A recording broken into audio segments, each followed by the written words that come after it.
Hello, everybody. It's good to be live with you.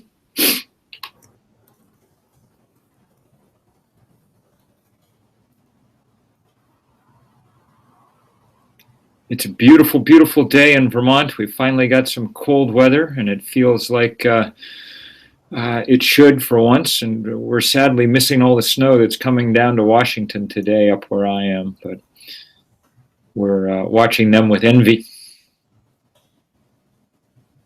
No, I don't. I mean, Paris was nice, that it was nice and warm, and it was crazy warm at Christmas time back in the US. We had temperatures of 70 degrees Fahrenheit in Vermont on Christmas Eve, which was 20 degrees, broke the old record by 20 degrees. It was a good reminder of just what a crazy year it had been all over the globe.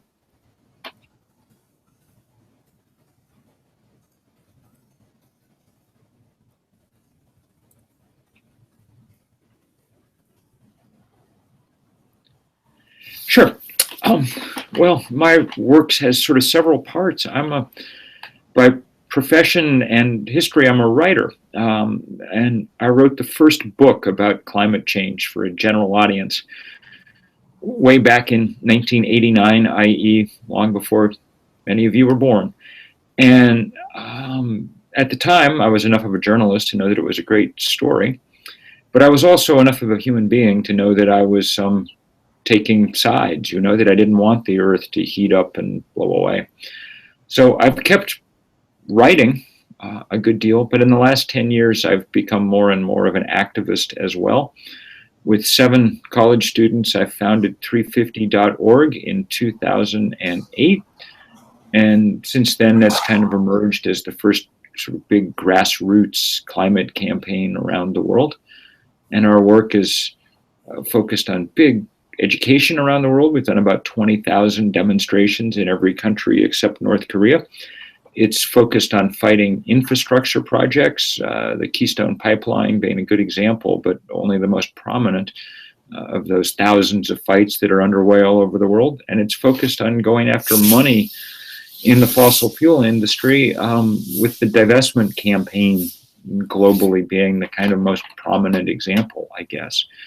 And so those are all things that I have at least a little hand in. But I think what's interesting about them is that this big sprawling climate movement is kind of without a center and without a leader, or it has 1,000 leaders coming from mostly frontline communities, people who feel the sting of this stuff all the time. And because we live in this networked and interconnected age, we're all able to work together remarkably smoothly most of the time.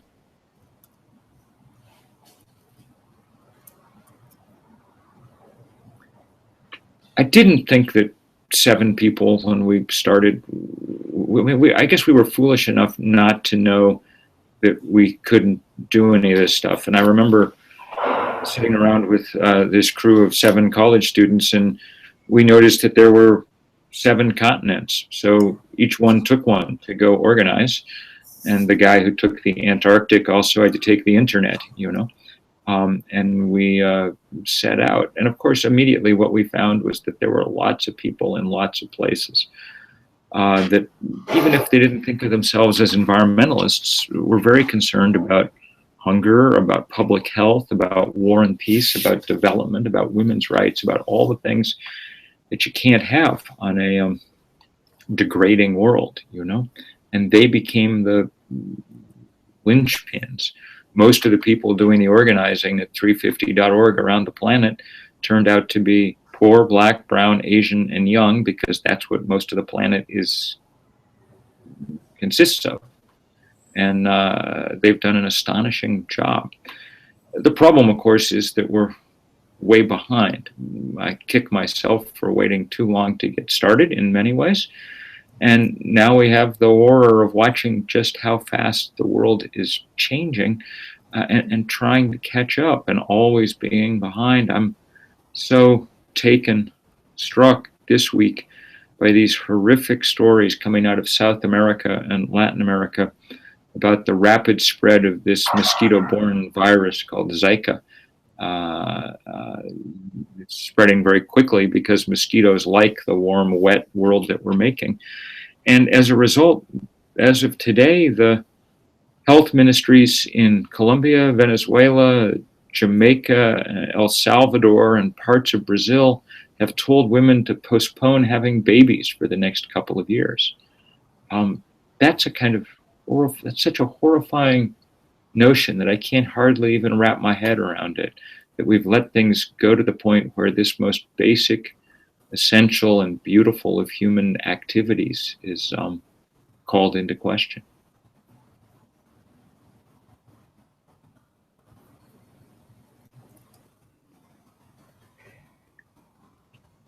So the question is, given the agreement in Paris, how much progress does it represent, and how do I feel now versus a year ago?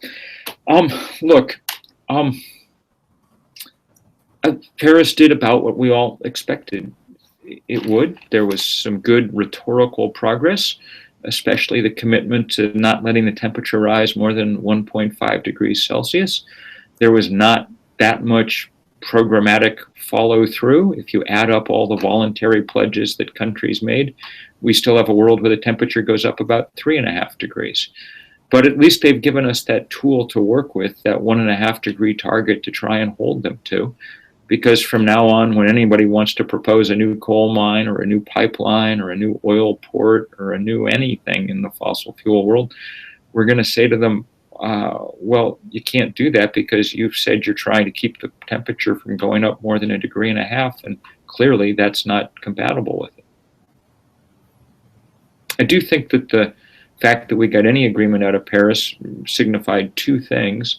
One was the spread of this movement around the world. There was no climate movement 7 years ago at Copenhagen. And as a result, world leaders were able to come home having accomplished nothing and not face much of a backlash for it. And that wouldn't be true any longer, thanks to all the people who've taken to the streets. They knew they had to do something, so that's good. And the other thing that's happened in those intervening 7 years is that the price of a solar panel has dropped about 80%. So all of a sudden, it's really easy to see what we should be doing instead of burning coal and gas and oil. And it's much more possible even for world leaders who aren't really very ambitious thinkers often to figure out where it is we should be going.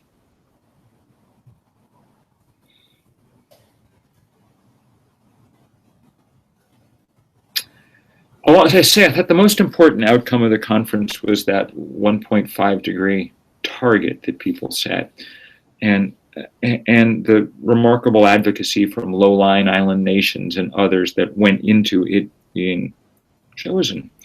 And I guess the other outcome was just that there was any kind of agreement at all. But really the most important thing that went on was all the stuff on the edges as this movement sort of plotted its next moves and thought about how we're going to put more and more pressure on in the months ahead. One of the big things that we were involved in at 350.org is working with others for this big May offensive that we're calling Break Free of Fossil Fuels. And there'll be demonstrations on all the biggest carbon deposits left on the planet, saying we have to keep them in the ground. That rhetoric about keeping fossil fuel in the ground, which was invisible and inaudible even 3 years ago, is now very, very loud. And it's no longer, me writing in Rolling Stone. It's now the governor of the Bank of England or the head of the IMF, people are beginning to figure out the fix that we're in. For me, the highlight of the whole conference was probably a mock trial that Naomi Klein and I conducted of ExxonMobil. And as long as we had everybody there from around the world to kind of serve as witnesses, we wanted to draw attention to the fact that the biggest fossil fuel company on Earth in the last 6 months has been shown by a series of newspaper investigations to be, to be liars. They knew everything there was to know about climate change 30 years ago, it turns out. And instead of owning up to that with the rest of the world, they systematically built this architecture of deceit and denial and disinformation that prevented progress for a quarter century. So we had a very interesting day where we had people from Sami country up in Lapland talking about how people are dying when they fall through what should be frozen rivers. And we had people from the Marshall Islands and other low-lying islands talking about cemeteries and houses being washed away as the tide rises. And people from communities in the Gulf Coast of the United States or in Nigeria, or just on and on and on, a sort of endless litany of witnesses making the point that these are not victimless crimes that people like Exxon have been carrying out. These are probably crimes with more victims than any criminal acts in history.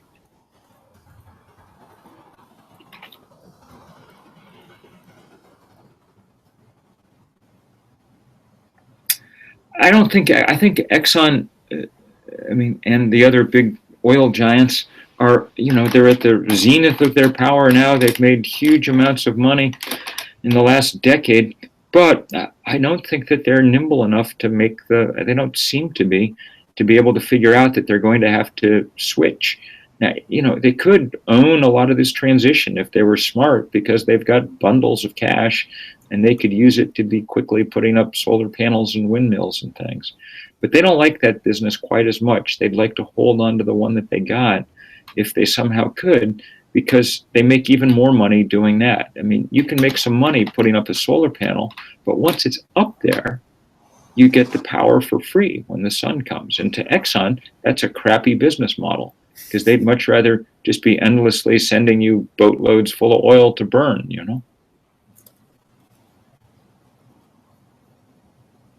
I think that hopefully the transition will be owned as much as possible by local groups and local people. Look, we've got to get a lot of capital together to build all this stuff, and some of it at the moment is coming from big companies, and that doesn't kill me.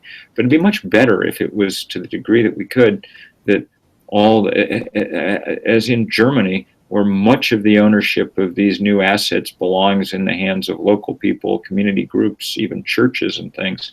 I think that's led to a lot more buy-in into the Energiewende in Germany than people have seen elsewhere. And I hope that we figure out how to continue that. The most exciting things that are going on are in the developing world. Bangladesh will probably be the world's first fully solarized country by about 2021. And they're building out their network on the back of this Grameen Bank micro-lending structure that they have there. I think that that's a powerful tool.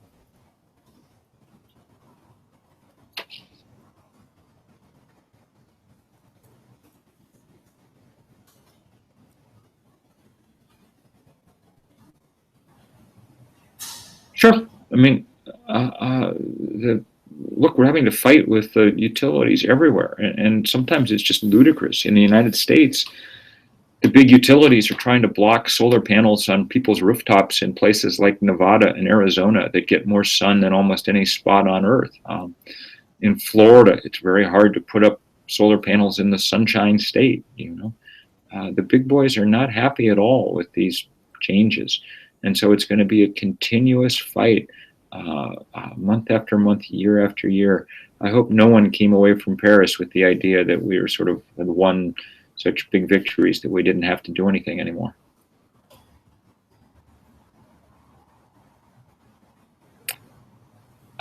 What have I learned since we founded 350.org? I've learned that sometimes when you fight, you win. It seems very daunting. The oil industry is so rich. The coal and gas industry is so rich. They've purchased so many politicians. It's like, how are we ever going to beat them? But if enough people come together, sometimes things happen. When we started this battle about the Keystone Pipeline in September 2011, everyone told us that we had no chance of winning at all because the oil industry had never lost on anything like this. And everybody who knew anything said it's pointless. And I believed them. I said, okay, we probably won't win, but we should fight anyway. But once we started and more people got involved, it turned out that even all their money wasn't really sufficient. So I think if we keep organizing, and now people are organizing, the best result of Keystone is what the unhappy head of the American Natural Gas Association called the Keystoneization of every fossil fuel project there is, because now people are fighting every one of these things. And we won't win them all, but we'll win a bunch of them, and we'll cost them time and money. Remember, delay is our friend here. If we can stop bad projects for 4 or 5 years, then we're going to be out of this time when people are building them. 10 years from now, people are going to look at, think, what on earth were we thinking? What do you mean we were going to go mine the tar sands and burn the dirtiest oil on earth? That's insane. Well, if we can delay things for a few years, we'll win.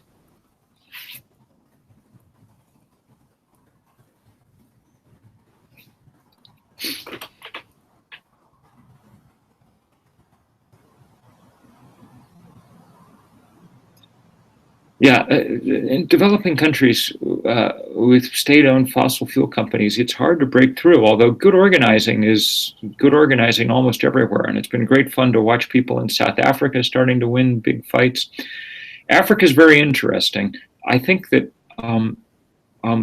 the possibilities for renewables, especially in places that don't have a fully built-out grid, are remarkable. And I'm very interested in what's going on in East Africa, in Tanzania, in Kenya, and elsewhere, where they're using a different model than Bangladesh. Instead of the kind of microcredit stuff, there seems to be a lot more kind of entrepreneurial, cell phone-based kind of spread of solar technology. And the good news is, in almost every case, it's costing people less to put up panels than to pay for kerosene month after month. And of course, once you've paid off the panel, then it's all yours and it's all free. The combination of the cell phone and the solar panel is turning out to be a really remarkable combination, in enabling the other to really make full use of them.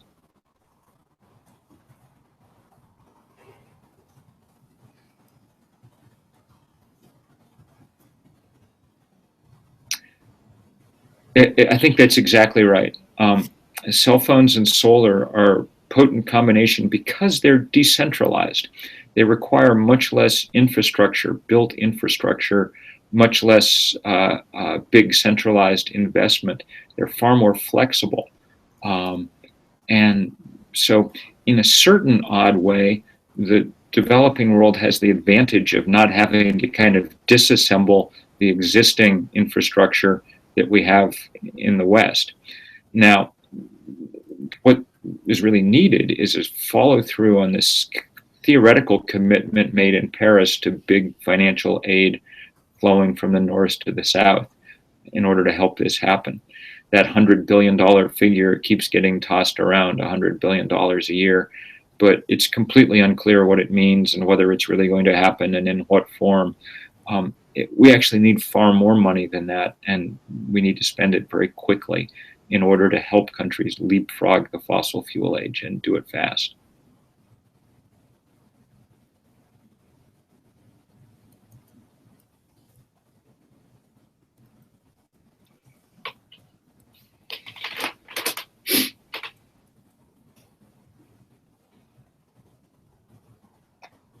I think that there are a lot of viable futures for climate finance because there's money to be made, money to be saved and money to be made. The questions, I don't think there's anyone who has much doubt about where we're going. The doubt is about whether we can get there fast enough or not. The trajectory is okay, the velocity is not. And we need to, our enemy here is physics, and we have to catch up with physics, and we're way behind. The disaster of the kind of heating we've already seen is just profound. We've lost most of the summer sea ice in the Arctic. We may have lost 15% of the world's coral reefs last year alone as oceans warmed. We're behind, and we have to push very, very hard.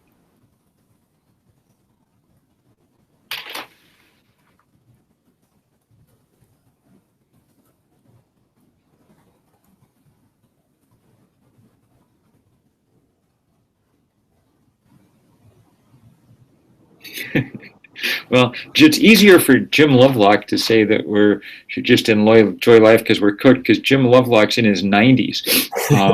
You know, um, it's easy enough for me to say I'm going to be dead in 20 years too. Harder for you to say because you've got to deal with this for your whole lifetime. And it's true that we're not going to stop global warming. That's no longer one of the options. Um, we can, we think, keep it from getting utterly out of control, but only if we act with great swiftness. That window is narrow and it gets closing all the time. It looks like the world's atmospheric concentration of CO2 went up more than 3 parts per million last year, which would be a very steep jump. These things scare me, and they don't scare me into not doing anything. They scare me into trying to work harder and faster.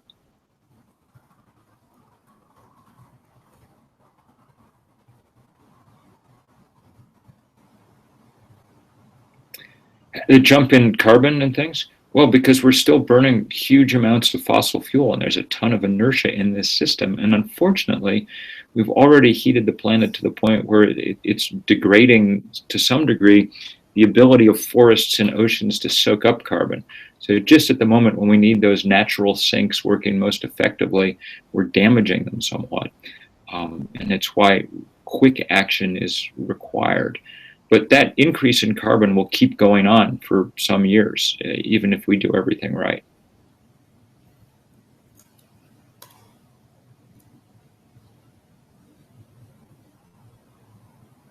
Yes, and the break-free thing will be, we go after fossil fuel infrastructure and after these big deposits.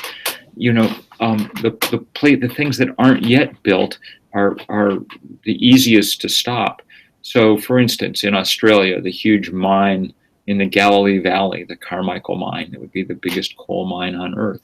And people have done a killer job of screwing up the financing for it and making it hard for them to build it. And I think they're going to win. But, or up in the Arctic, where drilling is, just beginning, and where terrific activists in Seattle and Portland were able to raise the cost to Shell so much last year that I think they're not going to be back to drill in the Arctic.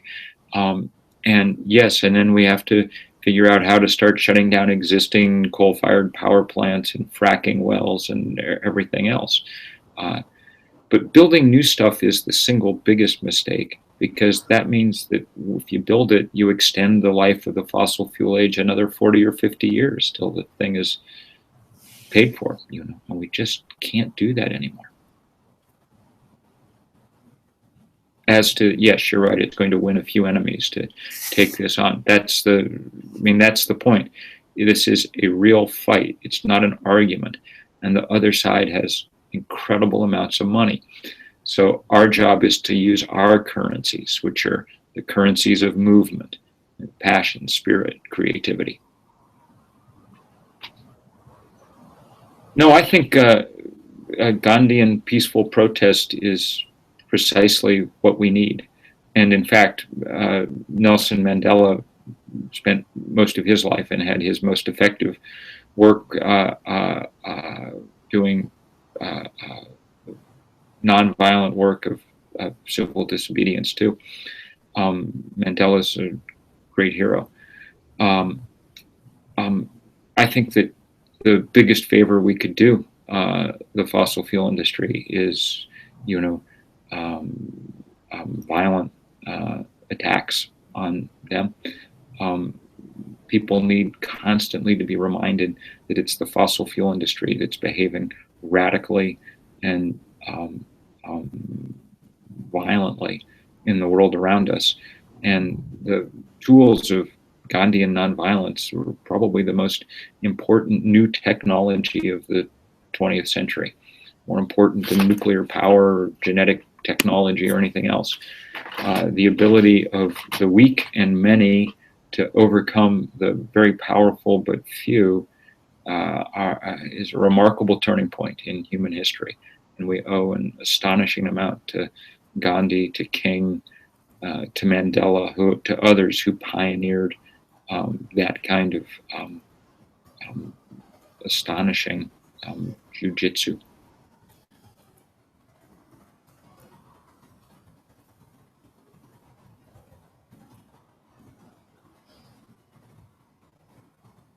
Well, I'm a journalist.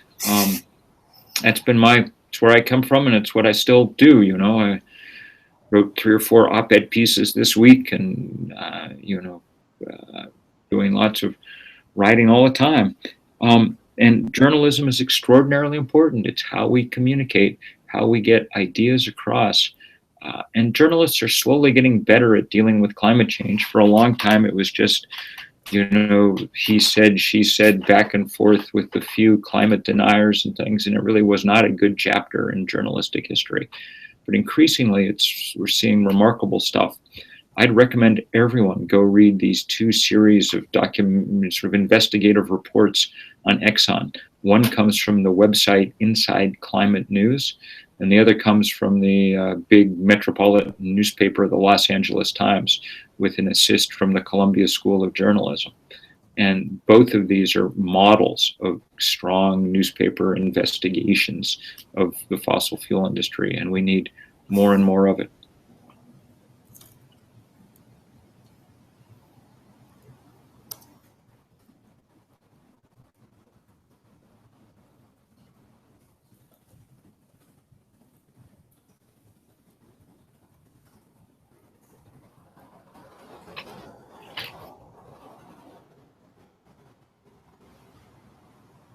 Well, I think that, in fact, climate change becomes a less partisan issue all the time. The United States is the last place where it's still really, there's this sort of partisan divide with a big party that doesn't believe in climate change, the Republicans. But even they're getting, it's getting harder for them to do it, and they're going to take a lot of crap for it in the next presidential election.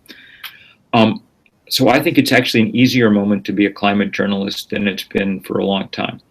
And as long as people keep reporting on the science and also on the kind of power of the fossil fuel industry, I think that they'll be extraordinarily successful. And these are the most important stories of our time. There's no more interesting or vital journalism happening, and helping people understand the effects of climate change, the causes of climate change, the politics of climate, the possibilities for what comes next, the new engineering that gives us remarkable hope. All these things are great stories. This is the way that we're going to be looking at the world from now on, through this kind of lens of sustainability.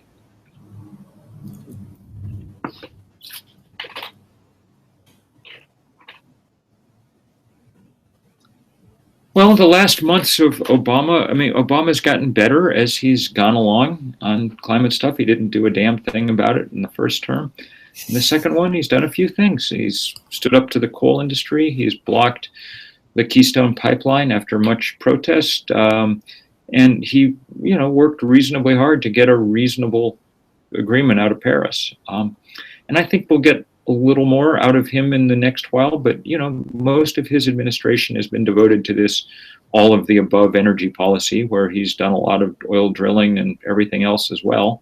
So we'll need the next president to be deeply committed to climate change as their core issue.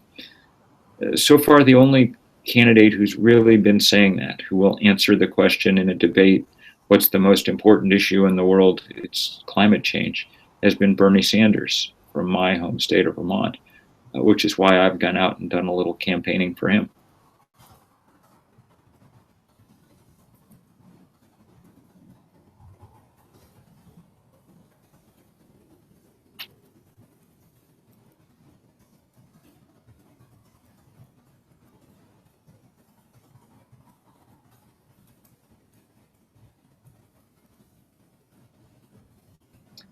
There are other countries clearly that are where these big stakes around the power of the fossil fuel industry are very strong. We look at India, where Prime Minister Modi campaigned on the corporate jet of Adani, the big coal company. Or we look at South Africa, where the state utility is pushing hard for more coal-fired power or wherever. I mean, they're big divisions. The fight is hard all over the place. It's just the U.S. that has the most just ridiculous level of climate denial, of just people who insist that science isn't real. There's some of it in England and Australia too, but that's just a kind of carryover from any place with a really powerful fossil fuel industry has a little bit of it. But the US is the only one where you have people who would like to be president, you know, insisting that physics doesn't work and chemistry isn't real and so on.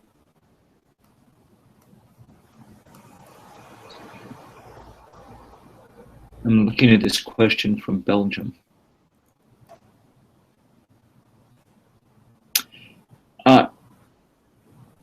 Well, it's very important to try and continue to connect every event that happens to climate change so that people get how real it is. I'm surprised to hear that in Belgium people aren't taking it seriously, because in the US, now I think we're reaching the point where about 70% of people say that it's a serious problem, and where political candidates that talk about it are getting real traction. It's true that there's always, on any given day, some more pressing problem happening, you know, somebody shooting somebody or something. But on every given day, the most important thing happening in the background is this slow alteration of the planet's physical systems. It is hard for journalism to cover things that happen more slowly. And so we need to be creative in the ways that we go about drawing attention to it. And that's why creative resistance is so important, and why good activists are so important as they think about new ways to make these things real for people.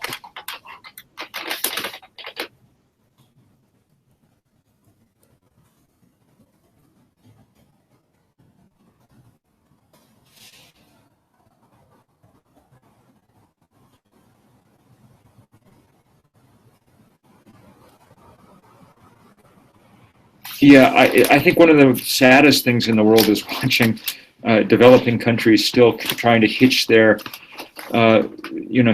wagon to fossil fuel development. It's a bad idea for climate reasons, and increasingly it's a bad idea for economic reasons too. There's hardly a country in the world outside Norway that you can point to that used its oil wealth wisely. Every place else, it's led to more corruption, more inequality. I'm very lucky that I live in Vermont, up in the northeast United States, where there's nothing valuable beneath the soil at all, you know, because it's forced us to do other things in order to make a living. And so I think that the future's pretty clear. The price of oil is not going to come back to a high level, I don't think, anytime soon. And there's not going to be an ongoing growth in demand for it, just the opposite. The sun and the wind can do what we need doing, and they can do them cheaply, and they can do them without destroying everything around us. The real tragedy and the real push is going to come in developing countries that have to deal with the effects not only of climate change, but of just out of control air pollution from the combustion of fossil fuels. And I think that that's what's going to push. I think it's already pushed China in the right direction. I think it'll push India in the right direction. And the other places with mega cities that are where the air is almost impossible to breathe won't be far behind, would be my guess. That's a very good question. Thanks both to Charlotte and to Boaz.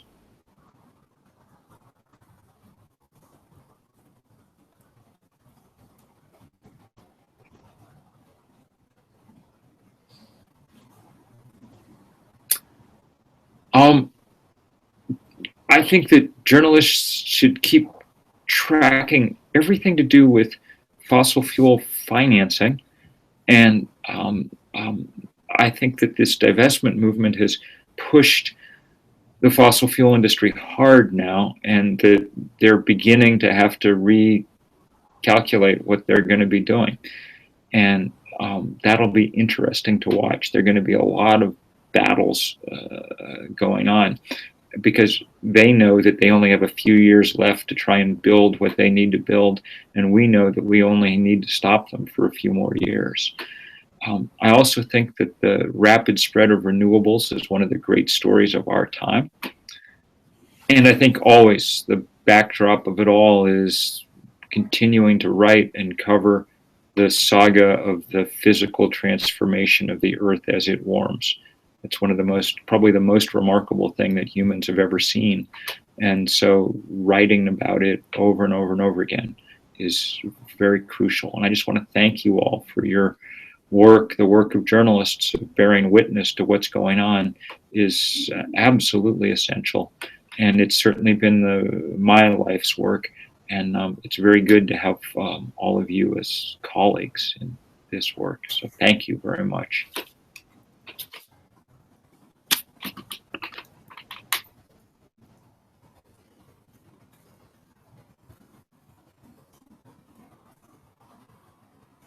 Take good care.